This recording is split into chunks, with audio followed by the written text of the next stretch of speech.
Evangelical TV የወንጌል አማኞች ድምጽ። መጽሐፍ ቅዱስ ስለ ሰው ሲያስተምር አንደኛው አበይት ርዕስ ወይም ርዕሰ ጉዳይ ስለ ውድቀቱ ነው። ስለ ሰው ልጅ ውድቀት ወይም ስለ ሞት መምጣት ነው አንደኛው የሚናገረው ነገር። እዛ ላይም የተያያዘ ከዛ ጋር የተያያዘ የራሱ የሆነ የተዛባ የሆነ አመለካከት አለ። አንደኛው እና ዋነኛው ብዬ የማምነው ውድቀት መንፈሳዊ ሞት እንጂ የሰው መንፈስ ሞት አይደለም። ይሄ ምን ማለት ነው? በኤደን ታሪክ ውስጥ የውድቀት ታሪክ መጀመሪያ የተዘጋበበት ዘፍጥረት ምዕራፍ 1 እስከ 3 ያለው ስለሆነ ኤደን ታሪክ ውስጥም ስንመለከት ኋላም ደግሞ የአዲስ ኪዳን ጸሐፍቶች ይህን ጉዳይ ሲያብራሩት ውድቀትን እንደ መንፈሳዊ ሞት ይመለከቱታል፣ ይገልጡታል። ነገር ግን እንደ ሰብአዊት መንፈስ ወይም በሰው ውስጥ ያለ መንፈስ የምንለው ነገር ስለሱ ሞትና መነሳት፣ ድነትም እንዲህ አይደለም፣ ውድቀትም ደግሞ የሰው መንፈስ ሞት አድርገው አይገልጹትም። ምንድነው ታዲያ? ምንድነው በኤደን ውስጥ ከተመለከትነው ውድቀት ምንድነው? የእግዚአብሔር ሕግ መጣሱ፣ ፍርድና ኩነኔ መሆኑ፣ ከእግዚአብሔር ጋር ጠበኛ መሆኑ፣ አዳም ከእግዚአብሔር መገኘት መባረሩ ነው። በድምሩ ካየነው ደግሞ ምንድነው? ከእግዚአብሔር ጋር ያለው ግንኙነት መፍረሱ ነው። ከግንኙነት አንጻር የምናየው ከእግዚአብሔር ጋር የነበረ ፍጹም የነበረ ህብረት እሱ መቋረጡ፣ ያ ነው ሞት ማለት። እንግዲህ ያ ነው ሰዎች ወደቁ ብለን ወይም የሰው ልጅ ወደቀ ብለን ስንል ከእግዚአብሔር ጋር የነበረው ያ ፍጹም ህብረት መቋረጡን ነው። በሌላ ቋንቋም ከገለጥ ነው ከእግዚአብሔር መልክ መጉደሉ ማለት ነው። ከእግዚአብሔር መልክ መጉደሉ ስንል እግዚአብሔር አስቀድሞ በኤደን ያስቀመጠበትን ዓላማ መፈጸም አለመቻሉ፣ ፍጥረት ዓለሙን የመግዛት የማስተዳደር ዓላማውን ማድረግ አለመቻሉ፣ ይልቁንም ከፍጥረት ዓለሙ ጋር መጣላቱ፣ ፍጥረት ዓለሙ በሰው ልጅ ላይ መክፋቱን የሚያሳይ ነው። እሱም ብቻ አይደለም፣ እርስ በእርስም በነበራቸው ግንኙነት አዳም ከሚስቱ ጋር በነበራቸው ግንኙነት ያንጸባርቁት ዘንድ የተገባውን የእግዚአብሔርን ምስል ማሳየት አለመቻላቸው፣ ጠብ መግባቱ፣ በሔዋንና በአዳም መካከል መካሰስ መምጣቱ፣ በልጆቻቸው ጭምር መገዳደል መምጣቱ ሪሌሽነሊ ነው ውድቀት በኤደን ገነት የታየው። ከእግዚአብሔር ጋር የነበረ ግንኙነት አስቀድሞ መፋለሱ፣ እሱ ደግሞ ወደ ሰው ልጆች በአዳምና በሔዋን በልጆቻቸውና በሰው ዘር በአጠቃላይ ያለን በዘፍጥረት ውስጥ እየገፋን ስንሄድ የቃየል ዘርና የሴት ዘር ደግሞ እንዲሁ በእነሱ ውስጥ የነበረው ውጥረትን እንመለከታለን። ብሉይ ኪዳን በተለይ ደግሞ የዘፍጥረት መጽሐፍ ውድቀትን የሚያሳየው ከሆነ በሰው ውስጥ ካለ መንፈስ ከሚባል ከአንድ ጉዳይ ጋር እሱ መስራት ከማቆም ካለማቆሙ ጋር የተያዘ ሳይሆን ሰዎች ከእግዚአብሔር ጋር ያላቸው ግንኙነት እንዴት እንደተበላሸ የሚያሳይ ነው። በአዲስ ኪዳንም ቢሆን ሐዋርያ ጳውሎስ ይህንን በጣም በተደጋጋሚ ይናገራል። በአዳም መተላለፍ ሰዎች ሁሉ ተላላፊ ተደርገው መቆጠራቸው ነው ይላል። ስለ ውድቀት በሚናገርባቸው ክፍሎች ሮሜ ምዕራፍ 5 6 7 ላይ በተደጋጋሚ ይህን ነገር ያነሳል። ሰው ሁሉ ከሕግ እርግማን ስር መሆኑ፣ ትእዛዝ በመጣች ጊዜ ግን ኃጢአት ያሆነ እኔ ሞትኩ ይላል። ሰው ሁሉ ኃጢአተኛ ተፈጥሮ ስር መሆኑ፣ በአመፃ መገዛቱ፣ ይሄ ነው ለሐዋርያ ጳውሎስ ውድቀት ማለት። ሰው ሁሉ ከአምልኮተ እግዚአብሔር መራቁ፣ ፈጣሪው ላይ ማመፁ፣ ከዓላማው ከተፈጠረበት ዓላማ መውጣቱ ነው ውድቀት። መጽሐፍ ቅዱሳዊው በብሉይም በአዲስም ልናይ የምንችል እንደመደም የምንችለው ድምዳሜ ይሄ ነው እና ውድቀትን ማንነት መዛባት ነው ስንል ማንነታችን ከእግዚአብሔር ጋር በፍጹም ህብረት እንድንኖር የታቀደልን ማንነት መፈጸም አለመቻላችን ማለታችን እንጂ ከአንዱ የተነጠለ ባህሪያችን ጋር ብቻ አያይዞ መረዳት ትክክል አይደለም። ይሄን ነገር ልናገር። ማንነታችንን በተመለከተ መጽሐፍ ቅዱስ የሰውን ማንነት በሁለት ይከፍላል፣ በሶስት ይከፍላል ብሎ በጣም ስትሪክትሊ መከፋፈሉ ወደ ስህተት ሊያመራ ይችላል። ይህን ኋላ አስረዳለሁ። ወደ ስህተት ሊያመራ የሚችል ነው። ከተከፋፈሉት የሰዎች ባህሪ ደግሞ አንዱን ብቻ ነጥሎ መንፈስን ብቻ ወስዶ ሰው ማለት መንፈስ ነው ብሎ ማለት ደግሞ እሱ ደግሞ ኑፋቄ ይሆናል። ስህተት ብቻ አይሆንም። ምክንያቱም አስቀድሜ በነበረው ትምህርት ስናገር እንደነበርኩት ኢየሱስ ክርስቶስ ፍጹም ሰው ስለሆነ ሰውነት ላይ የምንሰጠው የትኛውም ድምዳሜ እርሱንም ይመለከተዋል።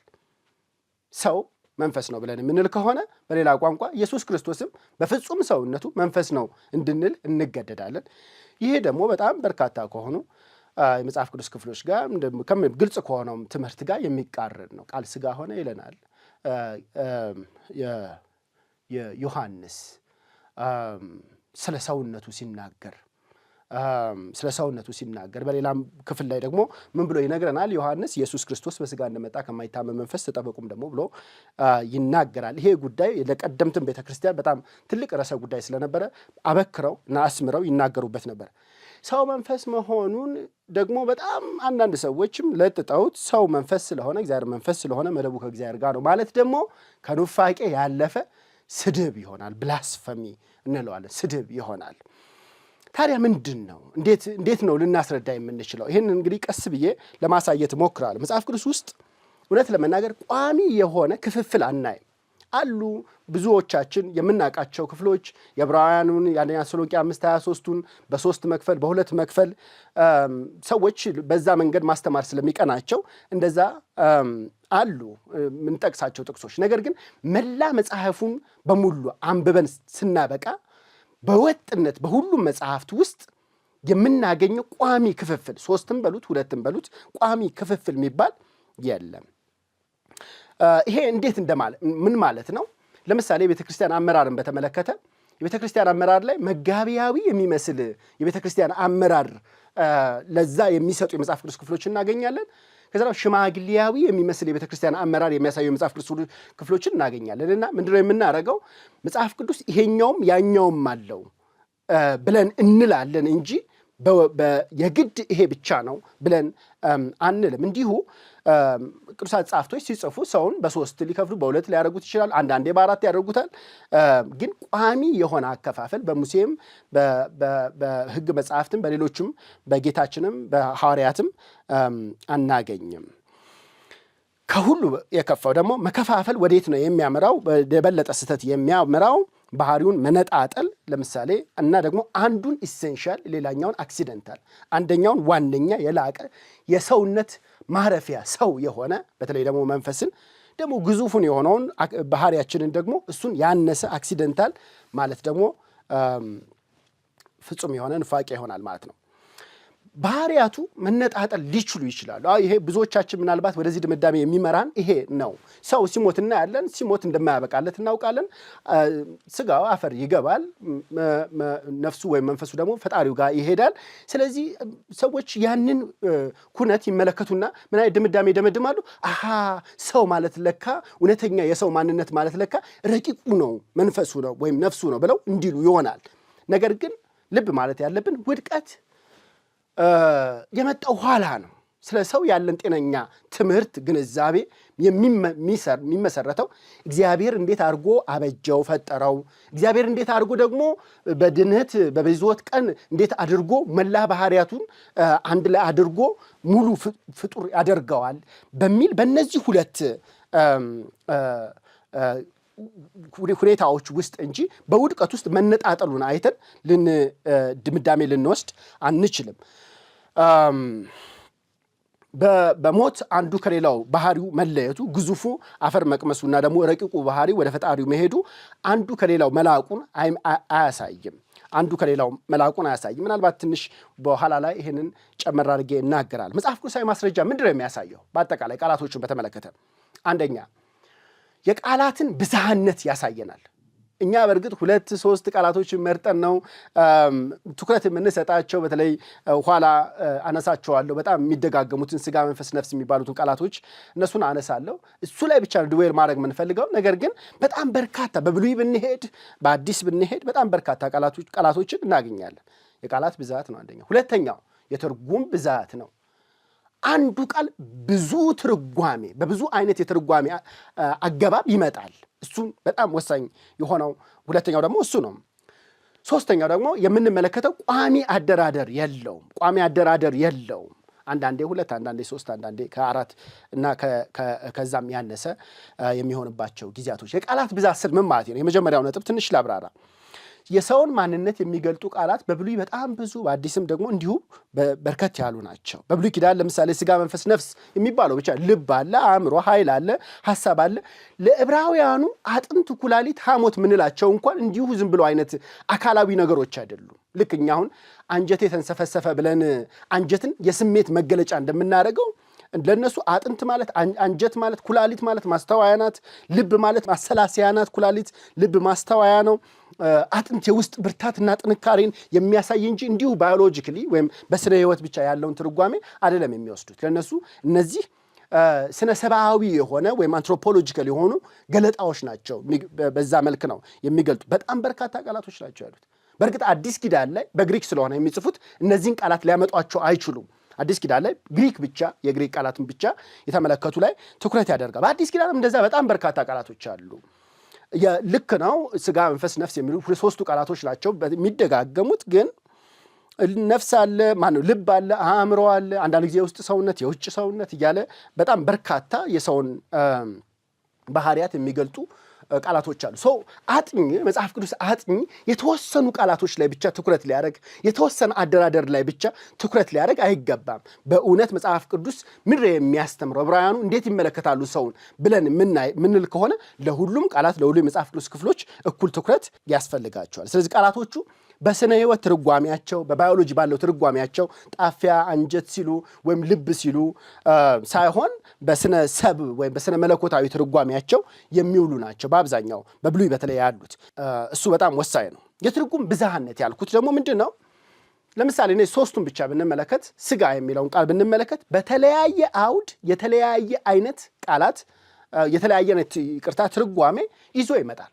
ስጋ በዕብራይስጥ በሳር ማለት ነው። በግሪክ ደግሞ ሁለት ቃላቶች አሏቸው። ሶማ ይላሉ፣ አንዳንድ ጊዜ ሳርክስ ብለው ይጠራሉ። እና እነዚህ ቃላቶች ፊክስድ የሆነ ሁል ጊዜ ግዙፉ አካል ማለት አይደለም። ይሄ የኛ የግዙፉ ባህሪያችን ማለት ብቻ ሳይሆን በጣም አንዳንድ ጊዜ እኔ በአካል እኔ ለማለት ይውላል። ስጋ በሚሞት ስጋችሁ ወይም ስጋችሁ ኃጢአት አይንገስ በሚሞት ማንነታችሁ ማለቱ ነው።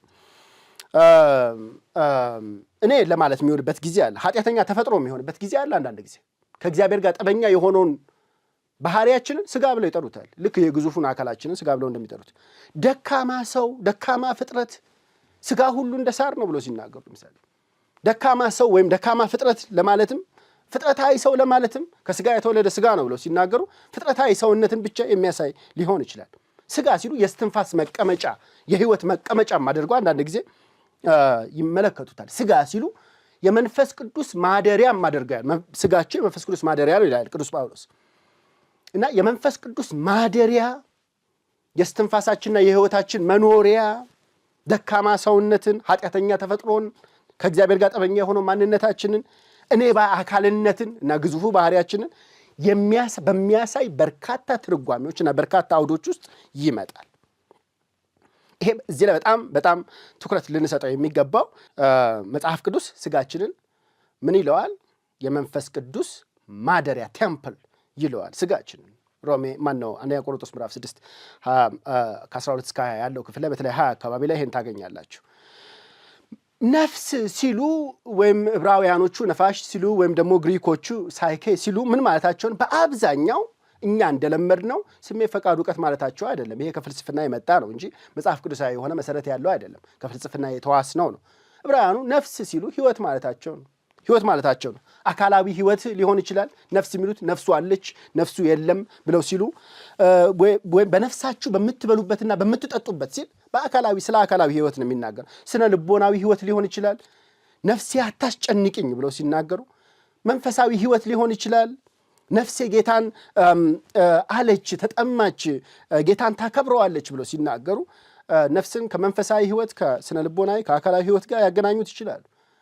ወይ ደግሞ ነፍስን ህያው ፍጡር ለማለትም ሊጠቀሙት ይችላሉ። በአጸደ ስጋ ያለን አንድ ነፍስ ሊሉ ይችላሉ። እኛ አሁን የነፍሳት አድን ርብርብ ብለን እንደምናገር ወይም ነፍሳትን ጠራን ብለን እንደምንናገረው 70 ነፍሳት ወደ ግብፅ ወረዱ ብለው ወይ 270 ነፍሳት ነበሩ በዛች መርከብ ብለው ሊናገሩ ይችላሉ። ነፍስ ማለት በአጸደ ስጋ ያለን ሰው ነፍስ ሊሉት ይችላሉ። ያለ አጸደ ስጋ ያለ ግዙፍ አካል የሌለውን ከፈጣሪው ጋር የሚሄደውንም ረቂቁ ማንነታችንም ነፍስ ብለው ሊጠሩት ይችላሉ። መንፈስ ሲሉም ይሄ ቃል በጣም ጥንቃቄ የሚፈልግ ቃል ነው። እንዲሁም ልክ እንደ ሌሎቹ በጣም በርካታ ትርጓሜዎች ይይዛል። በብዙ አውድ ውስጥ ንፋስ፣ እስትንፋስ ለማለት ሊውል ይችላል። ህይወት፣ እስትንፋስ ማለት በቃ ውስጣችን የምናስገባው የምናወጣው የህይወታችን መቀጠል አመላካች የሆነው ማለት ነው። እንደዛ ነው። በብዙ አውዶች ውስጥ ንፋስ፣ እስትንፋስ ሊሆን ይችላል። በዕብራይስጥ ሩሃ ይሉታል፣ በግሪክ ኑማ ብለው ይጠሩታል። አንዳንድ ጊዜ ቅዱሱን የእግዚአብሔር መንፈስ ማለት የሚለው ቃል ራሱ መንፈስ ብለው ሊሉት ይችላሉ። አውዱንም ይለይልን። አንዳንድ ጊዜ እርኩሳን መናፍስትንም መንፈስ ሊሉ ይችላሉ። አውዱንም ይለይልን። አንዳንድ ጊዜ ደግሞ የሰውም ባህሪ በሰው ውስጥ ያለው ረቂቅ አንዳች ባህሪን እሱንም መንፈስ ብለው ሊጠሩ ይችላሉ። የተለመደው ነገር መንፈስን ለብቻ ከእግዚአብሔር ጋር የምንገናኝባት መገናኛ ናት አድርጎ ብሎ የማየት መጽሐፍ ቅዱሳዊ መሰረት የሌለው እንዲህ አይነት ድምዳሜ ብዙ ቦታ ላይ አለ። ከእግዚአብሔር ጋር ህብረት የምናደርገው በምንቀበለው መንፈስ ቅዱስ እንጂ ሰብአዊት በሆነችው መንፈስ አይደለም። ሰብአዊት የሆነችው መንፈስ ከእግዚአብሔር ጋር የመገናኛ የወደቀችውም እሷ ከውድቀት የምትነሳዋ የህይወትን ተቀባያ እሷ ትሆንና ከዚህ ደግሞ ከእግዚአብሔር ጋር መገናኛ መስመር አድርጎ የማየት ባህላዊ የሆነ አመለካከት አለ። ነገር ግን መንፈስ ቅዱስን በመቀበል ነው ድህነት።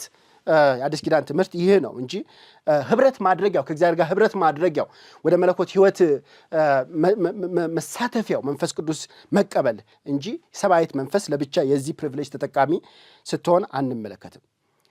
መንፈስ ሕያው እስትንፋስ ያለበት ማለት ይሆናል።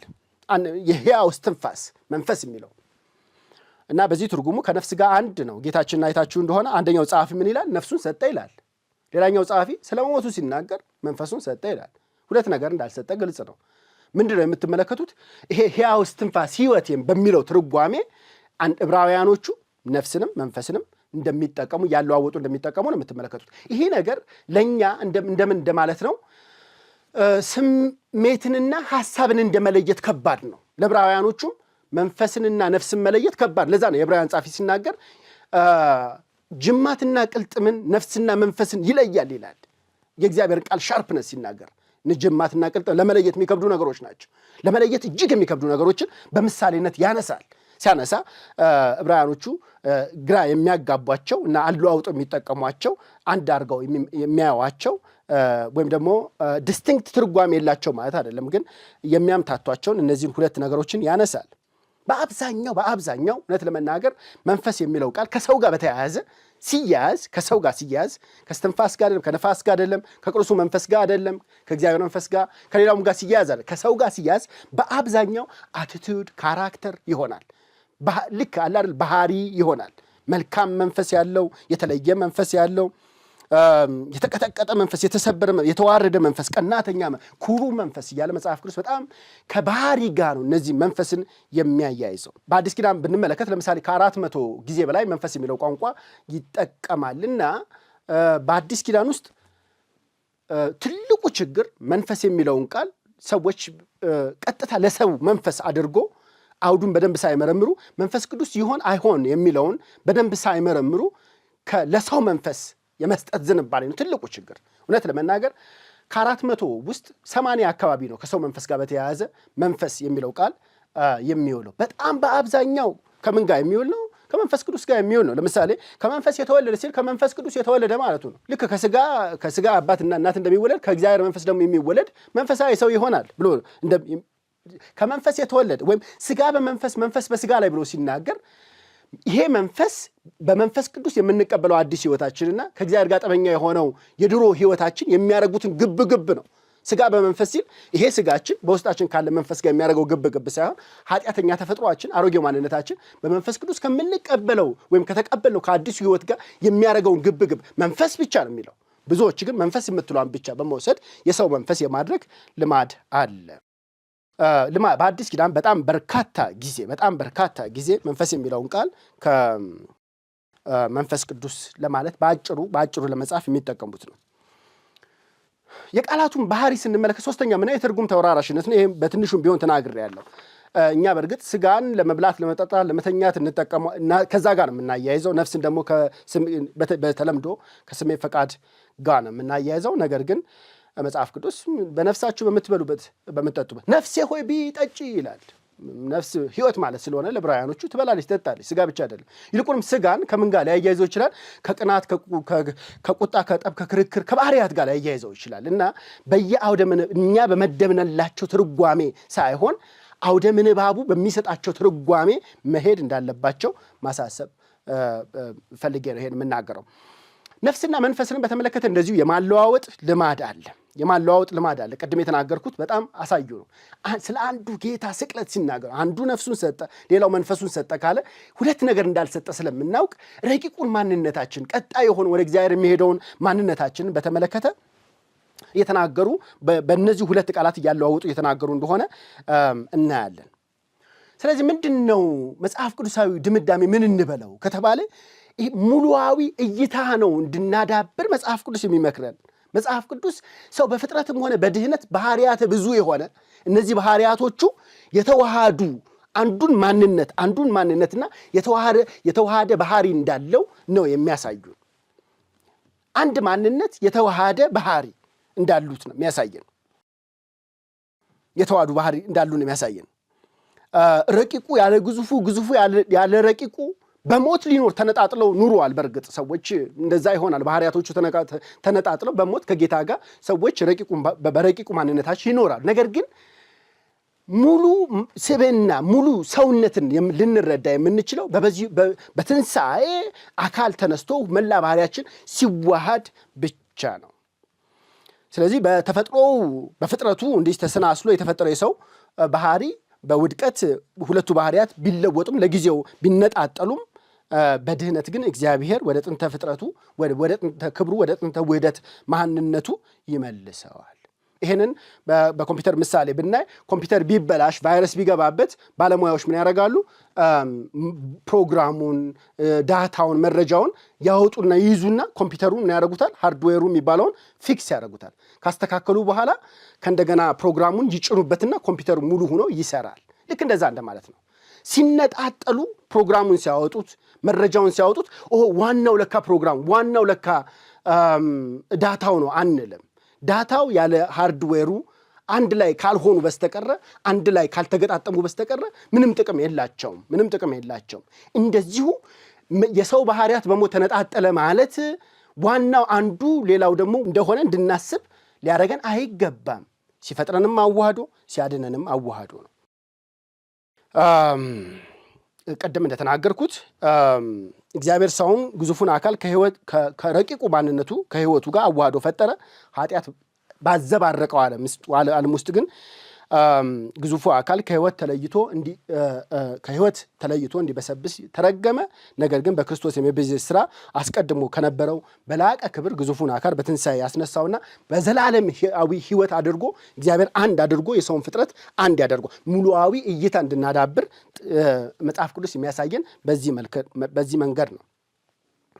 እዚህ ላይ ከድህነት ጋር በተያያዘ ተጨማሪ ነገሮችን መናገር ግድ ይለናል። አሁንም ድህነት ልክ ውድቀት የሰው መንፈስ መሞት እንዳይደለ ሁሉ ድህነትም ሰብአዊት መንፈስ መነሳት ማለት አይደለም። ቀደም እንደተናገርኩት ድህነት ምንድን ነው? ድህነት በመንፈስ ቅዱስ አማካኝነት ከእግዚአብሔር ጋር መታረቅ፣ ልጅነትን ማግኘት፣ የልጅነት ክብር ማግኘት፣ የወራሽነት ክብር ማግኘት ነው። ሪሌሽናል ነው። ከእግዚአብሔር ጋር የነበረን ግንኙነት ማደስ ማለት ነው እንጂ በውስጣችን ያለችን አንድ ነገር ማንሳትና መጣል ከማለት ጋር አያያይዘው መጽሐፍ ቅዱስ አያያይዘውም።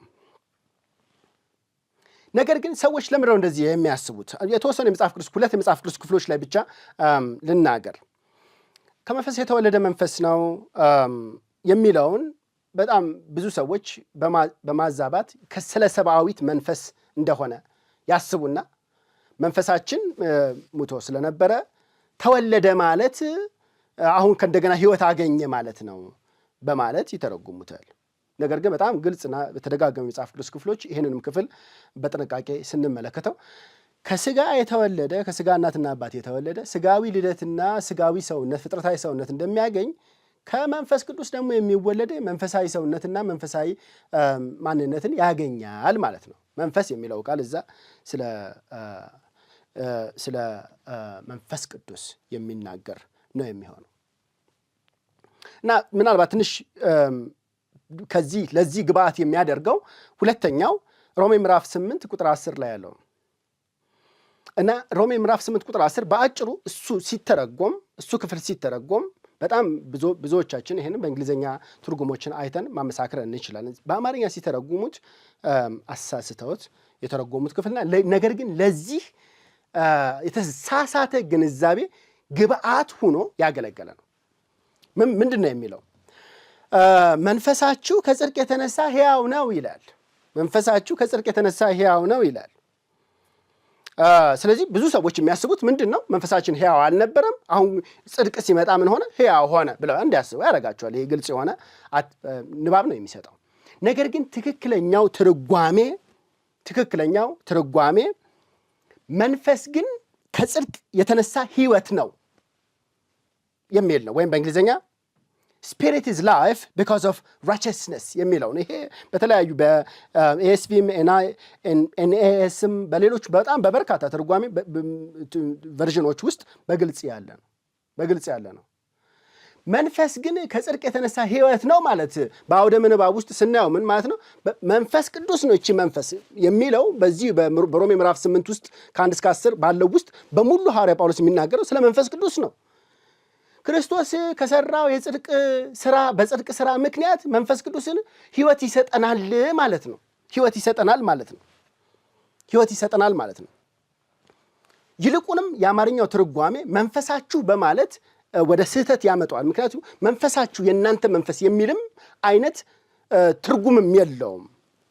ቶዴኑማ ዞዴይ ድካሱኔ የሚል ቃል ነው። ትንሽም ቢሆን ወይም የግሪክ ቋንቋ በትንሹ የሚያውቁ ወይም ደግሞ የእንግሊዝኛ ማመሳከር የሚችሉ እዚህ ትርጉም ላይ አማርኛው ስህተት እንደሰራ ሊያዩት ይችላሉ። መንፈስ ግን ከጽድቅ የተነሳ ሕይወት ነው ሲል መንፈስ ቅዱስ በክርስቶስ በሰራው የጽድቅ ስራ ምክንያት ስለሚሰጠን ሕይወት የሚናገር ነው። እዚሁ ላይም ሰዎች ድንገት በቁንጽል ምዕራፍ 8 ቁጥር 11 እንዲሁ በቁንጽል ሰዎች ምን ይላል? ክርስቶስ ኢየሱስ ከሙታን ያስነሳው በእርሱ በእናንተ በሚኖር በመንፈሱ ለሚሞተው ሰውነታችሁ የሚለውን በመንፈሱ ለሚሞተው ሰውነታችሁ ስለሚል እችም ብቻ ይወስዱና አንዳንድ ሰዎች ምን ያስባሉ?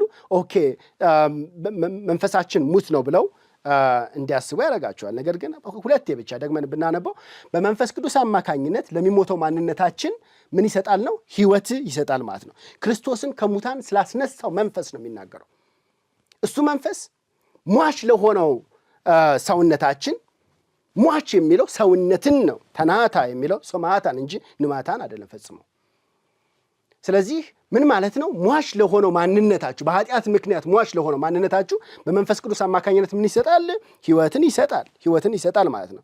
ስለዚህ በመንፈሱ ለሚሞተው ሲል ሰብአዊት መንፈስ ሞተች ማለት ወይም ከላይ እንደተናገርኩት ቁጥር 10 ላይ ደግሞ ያለውን መንፈሳችሁ ብሎ ስለሚናገር ጽድቅን ተቀበለ ስለሚል የሰው መንፈስ የጽድቅ ተቀባይ አድርጎ ማየት በጣም ትልቅና ምናልባት በጣም የተደጋገመ ኮመን የሆነ በሁሉ ኦልሞስት በብዙ ቦታዎች ላይ የሚስተዋል ስህተት ነው። የጽድቅ ተቀባዩ አንዱ ባህሪያችን ሳይሆን እኛው ነን። ክርስቶስ ያደረገውን ጽድቅ በመንፈስ ቅዱስ አማካኝነት ማን ተቀበለ ከተባለ እኛ ተቀበልን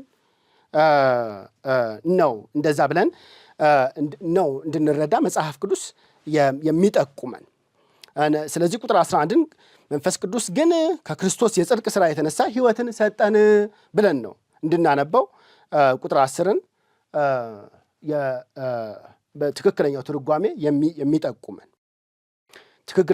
የሚጠቁመን እኒህ አይነት ነገሮች ተያያዥ ስህተቶችን ይወልዳሉ። ምን አይነት ስህተትን ይወልዳል? መንፈሳችን የጽድቅ ተቀባይ ብቻ ይሆንና የሰው ባህሪ አንዷ ባህሪ ብቻ ጽድቅን ተቀባይ ይሆንና መንፈሳችን አንዴ ጸድቋል፣ ነፍስና ስጋችን ግን ተራውን እየጠበቀ ነው ወደሚል ድምዳሜ እንድንሄድ ያደርገናል። ነገር ግን ይሄ አዲስ ኪዳን ድህነትን በተመለከተ እኛ ድህነትን በዚህ ዓለም እንደተቀበልን በሚመጣው ዓለም ደግሞ በሙላት እንደምንቀበል ይናገራል እንጂ ከኛ ውስጥ መንፈሳችን አሁን በሙላት እንደተቀበለ ስጋና ነፍሳችን ደግሞ ተራ ላይ እንዳለ ፈጽሞ አይናገርም። እኛው ራሳችንን በዚህኛው ዓለም ውስጥ ቅምሻን ተቀብለናል። ነገር ግን በሚመጣው ዓለም ውስጥ ደግሞ በሙላት እንቀበላለን። በአዲስ ኪዳን ውስጥ ድህነት እንዳለቀ፣ ነገር ግን ደግሞ በአዲስ ኪዳን ድህነት እንዴት ነው የሚያሳየው? በሂደት እንዳለ ያሳያል። ደግሞ እንዳለቀ የሚያሳይ በሂደት እንዳለም ያሳያል። ቤተመቅደስ ናችሁ ቤተመቅደስ ለመሆን የምትሰሩ ቅዱሳን ይለናልና ደግሞ ቅዱሳን ለመሆን የተጠራችሁ ልጆች ልጅነታችንን የቃተትን የምንጠብቅ እንደሆነ ሁሉም ድናችኋል ድነታችሁን የምትጠብቁ እያለ እንደዛ ስለኛ በሁለትዮሽ ይናገራል እንጂ ውስጣችን መንፈሳችን አንዴ የጸደቀ ነፍስና ስጋችን ደግሞ ተራችሁ እየጠበቀ አይደለም። የክርስቶስ መስቀል የዳነውን ሰው በቅጽበት ወደ ፍጽምና የሚያመጣ ሳይሆን በቅጽበት ፍጹም የሆነውን የክርስቶስ ሕይወትን መካፈልን በሂደት ደግሞ በዚህ ሕይወት ወደ መሙላት ፍጽምና መድረስን የያዘ ነው። አማኞች መንፈሳቸው እዚህ ነፍስና ስጋቸው በዚህ መንፈሳቸው እዛኛው ሳይሆን እነሱ ራሱ በሁለት ዓለም ውስጥ እንዳሉ በዚህ ዓለም የተሰራላቸውን ነገር አለ ነገር ደግሞ በሙላት የሚጠባበቁት ልጅነታቸው ቅድስናቸው ፍጹም ማደሪያ መሆናቸው ደግሞ የሚጠባበቁት እንደሆነ አዲስ ኪዳን ያስተምራል። ኢቫንጀሊካል ቲቪ